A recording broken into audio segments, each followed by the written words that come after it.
Hey yo, it's Brian here. Well, I'm lying to you guys yet again. I am not going to have an edge video between the Niners and the Patriots. I'll probably have that hopefully by tomorrow, hopefully by Friday, but I'll have it this week. If I don't, then I'll probably quit YouTube. I've been really slacking on these edge videos, but in this one in particular, I just had an idea just now. I want to talk about the defense in particular because I'm really excited about this defense, to be honest with you. I was a little bit worried when Nick Bosa went out for the rest of the year. Thomas, Dee Ford hasn't really been there for a long time. I think he only showed up in one game against the Cardinals, and then after that, he never showed up again. Wanted to talk about how this defense has changed, and it's a good thing. Also, some players that I just want to point out that are making a big difference on our defense because it's been beat up, but a lot of players have stepped up and contributed to this defense, definitely. Let's see where it leads us to. Before I get the video started, as always, please like and subscribe. That's going to definitely help me out a lot. Click that bell notification to get notified of future videos. Share this channel, share this content with fellow Niner faithfuls. Let's get this started. 49ers defense, what has changed from 2019 to 2020? If you looked at 2019 last year, what was the strong point for the whole defense in general? Was the pass rush. We had stout, studded guys. We had Dee Ford, Nick Bosa, DeForest Buckner, Thomas, all those guys. It was one of the top pass rushing teams in the NFL. They did struggle a little bit in the second half of the year, but when everybody came healthy in the playoffs, when we had that bye week, it really came alive, and they were great for the most part all the way into the Super Bowl. And even the Super Bowl, they were not too bad. They got enough pressure on Patrick Mahomes, but they did let up a little bit. Unfortunately, I don't want to talk about the game anymore, but still, the pass rush was amazing. The secondary was actually not too bad. I mean, technically, they were ranked first in the NFL in terms of passing yards allowed, but it just felt something wrong. And in the Super Bowl, everything went wrong for the most part. I mean, we did have some nice moments. We did have 2 interceptions against Patrick Mahomes, but other than that, Richard Sherman, he looked kind of old, which was not really fun to say, but yeah, he didn't look great in the Super Bowl. They had some great moments, but at the same time, they had some struggling moments as well. This year in particular, 2020, it's kind of the opposite around. You want to go vice versa? This is it right here. The pass rushing isn't as strong because we've had a lot of injuries. We've been decimated by it. Nick Bosa's not with us for the rest of the year.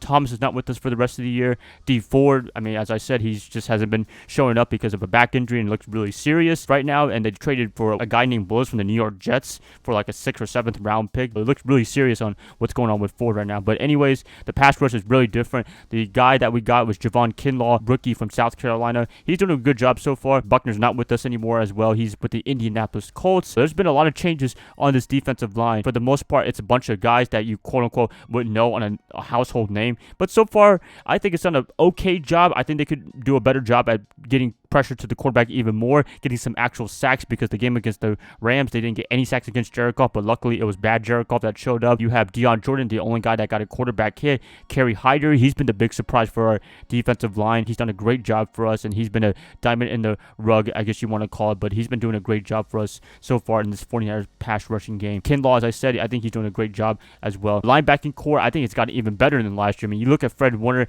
he is just standing out as one of the top guys in the NFL, not just for the 49ers, but in the NFL in general. I mean, last year he was getting up there, but this year in particular, he's just playing out of his mind. The side-to-side tackles are just awesome to see. You think they're going to have a play, but Fred Warner just stops him, and you can't do anything about that. He's going to shine for the next couple of years, and he's a big leader on this defense now. I mean, you saw Richard Sherman being the leader for the most part for the past couple of years, but Warner getting up there a little bit more in 2019, and in 2020, he's almost the undisputed leader since he's been around for the 49ers this season all game long. I'm a big fan of his so far, and he's done a great job for this 49er defense in the middle linebacker position. He stabilized that middle part of the field.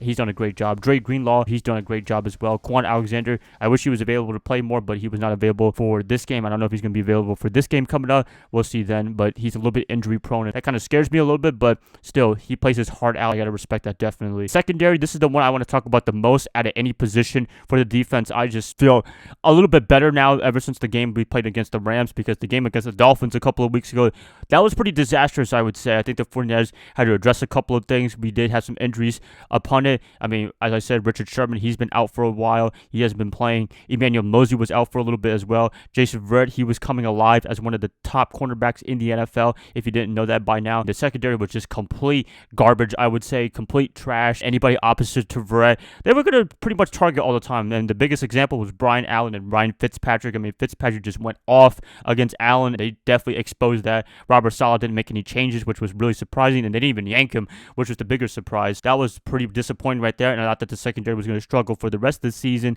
So far, all of it has changed on Sunday Night Football against the Rams. Emmanuel Moseley came back. Verrett is just, wow, like standing out at that Pro Bowler guy that we all knew that he can be from his 2015-2016 campaign with the Chargers when he was a Pro Bowl All-Pro guy. He's looking like he's standing out right now. The statistic I want to read for you guys is that out of 14 receptions, he's only allowed 14 yards, which is just amazing right there. For the most part, he's been a shutdown cornerback, and this is the guy that not a lot of people are talking about. We're talking about Tre'Davious White, other guys on other teams, but Verrett, he is showing up as one of the top cornerbacks in the NFL. If he can stay healthy, then he could be up there at the guy that saves the 49ers defense secondary, because he's done a great job so far, and I've just been so happy for him. That's the reason why I want to make this video. It's just to show my appreciation to Verrett, the guy that never gave up. I mean, he's been injured so many times. You guys probably heard on television so many times as well. 100 games that he's available to play. He's only played like in 25 of them, which is pretty disappointing in terms of not being able to play. He could have contemplated retirement, but he decided to keep playing.